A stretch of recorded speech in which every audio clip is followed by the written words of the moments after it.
চিতল মাছের মুইঠা আজকে রান্না করলাম। দেখো পুরো রান্নাটা কিভাবে করলাম। দেখো বন্ধুরা, আমি চিতল মাছের মুইঠা করব বলে মাছগুলো ছাড়িয়ে নিচ্ছি।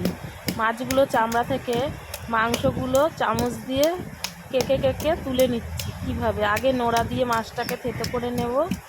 ভালো করে থেতো করে নিলাম। আগেরটা আমি ওটা থেতো করে নিয়ে আগের মাছটা দেখাচ্ছি আমি কীভাবে চামচ দিয়ে মাছগুলো বের করে নেব। এইভাবে চামচ দিয়ে কাটা করার পরে মাছটাকে কেটে এরকমভাবে মাছের যে মাংসটা সেটা বের করে নিতে হবে। দেখো বন্ধুরা কত সুন্দর বেরিয়ে আসলো। এইভাবেই চিতল মাছের থেকে মাছ আলাদা করতে হয়। যদি মুইঠা করো, যদি চিতল মাছের মুইঠা করো, এইভাবেই মাছ আলাদা করে নিতে হয়। দেখো বন্ধুরা, আমি যে চিতল মাছটা কাটা থেকে বের করে নিয়েছি, চামচ দিয়ে চেঁচে মাছটাকে বের করে নিয়েছি। মাছটা টাটকা বলেই একটু লালচে লালচে ভাব আছে। দেখো, এখন আমি এটার মধ্যে সব মশলা একে একে অ্যাড করে নেব। দিলাম অর্ধেকটা লেবুর রস দিলে কি হবে, আঁশটা গন্ধটা থাকবে না। লবণ দেব, সামান্য চিনি দেব, বেটে রেখেছিলাম আদা পেঁয়াজ রসুনটা, একটু আদা পেঁয়াজ রসুন এখানে পেস্ট দিয়ে দেবো। একটু সাদা তেলটা দিলে কি হবে, হাতে লাগবে না। চিতল মাছটা একটু আঠালো, তুমি এটা যখন নাকি মুট করে গরম জলের মধ্যে দেবে তখন তোমার হাতে লেগে যাবে। আর যদি তেল দিয়ে নাও তাহলে তোমার হাতে লাগবে না। এদিকে আমি গরম জলটা বসিয়ে নেবো, যেটার মধ্যে আমি মুইঠা বানাবো। এবার এটা ভালো করে মিশিয়ে নেবো মশলাগুলো।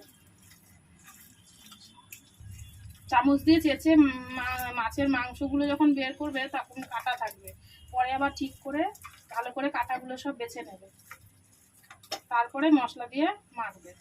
গরম জলটা বসিয়ে দেব।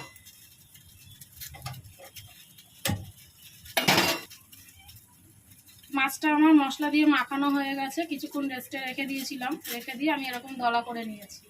এবার একটা লম্বা লম্বা শেপ দিয়ে জলের মধ্যে আমি মুইঠা তৈরি করে নেবো গরম জলে। দেখো তোমরা, গরম জলটা বসিয়ে দিলাম।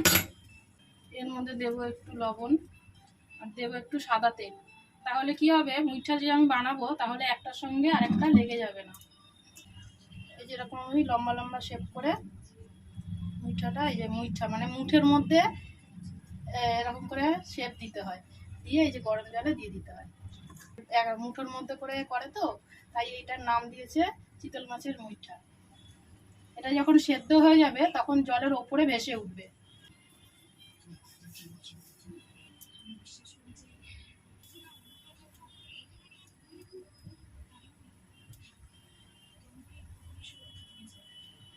দেখো বন্ধুরা, ভেসে উঠেছে সব কটাই।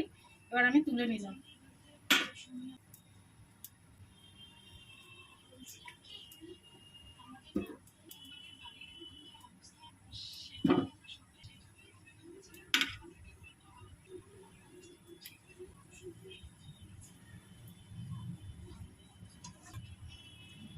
অনেকগুলোই হয়েছে। এবার সব কটা আমি একসঙ্গে দিয়ে একটু সেদ্ধ করে নেবো। ভিতরটা একটু হয়তো কাঁচা থাকতে পারে।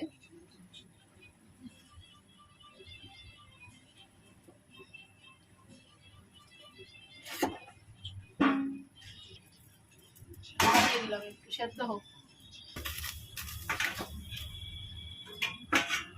হয়ে গেছে এগুলো ভালোভাবে সেদ্ধ।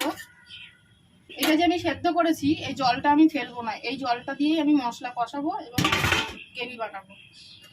এটা সরিয়ে দিলাম। এবার আমি কড়াইটা বসিয়ে নিলাম আর তেল দিয়ে দিলাম। এই রান্নাটা আমি রাত্রে করছি বলে ক্যামেরাটা আমি অন্যদিকে লাগিয়েছি, উল্টো সাইডে দিয়েছি ক্যামেরাটা। তেলটা গরম হয়ে গেছে। এবার আমি আলুগুলো কেটে রেখেছিলাম, আলুগুলো ভেজে নেব। তোমরা শুধুও করতে পারো।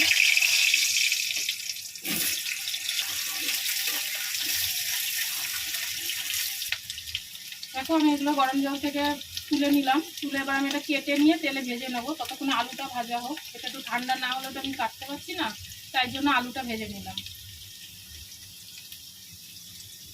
আলুটা ভাজছি, ওর মধ্যে একটুখানি লবণ দিয়ে দিলাম, একটু হলুদ দিয়ে দিলাম। আমি এগুলো পিস পিস করে কেটে নিয়েছি। এবার আমি এগুলো ভেজে নেবো তেলে। আলুগুলো আমি সব তুলে নিলাম, ভাজা হয়ে গেছে।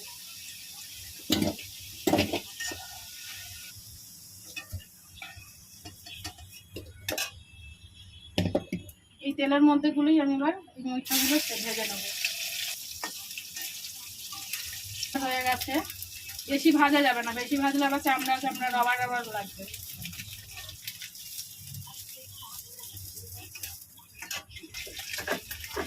মুইঠাগুলো আমার সব ভাজা হয়ে গেল, ভাজা কমপ্লিট, অনেকগুলোই হয়েছে।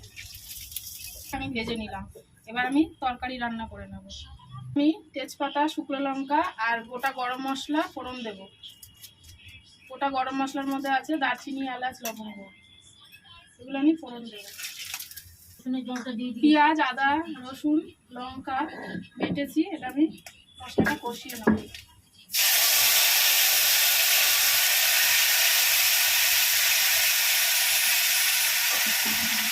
লবণ দেবো।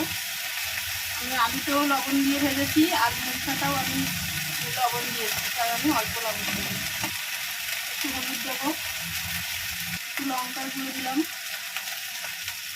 একটু জিরের গুঁড়ো দিলাম, একটু ধনিয়া গুঁড়ো দিলাম, একটু টমেটো গ্রেট করে রেখেছিলাম ওটা দিয়ে দিলাম, অল্প একটু চিনি দিলাম। আলুগুলো যে ভেজে রেখেছিলাম সেই আলুগুলো দিয়ে দিলাম মশলার মধ্যে।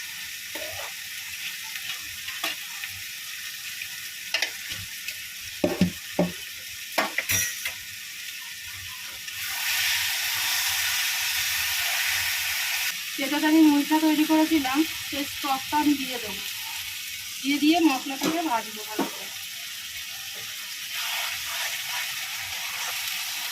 গরম মশলাটা বেটে রেখেছিলাম তো দিয়ে দিলাম।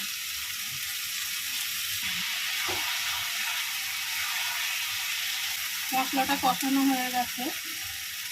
এবার আমি এই মুইঠাগুলো যে ভেজে রেখেছি এগুলো দিয়ে কষাবো। এবার আমি এই স্টকটা, মানে যেটাতে আমি মুইঠাটা সেদ্ধ করেছিলাম সেই জলটা আমি দিয়ে তরকারিটা করে নেবো, সেদ্ধ করে নেবো।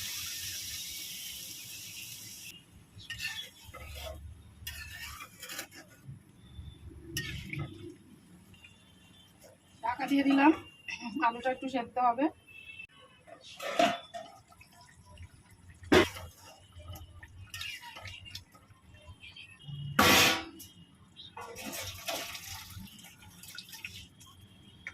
দেখো বন্ধুরা, চিতল মাছের মুইঠা আমার রেডি।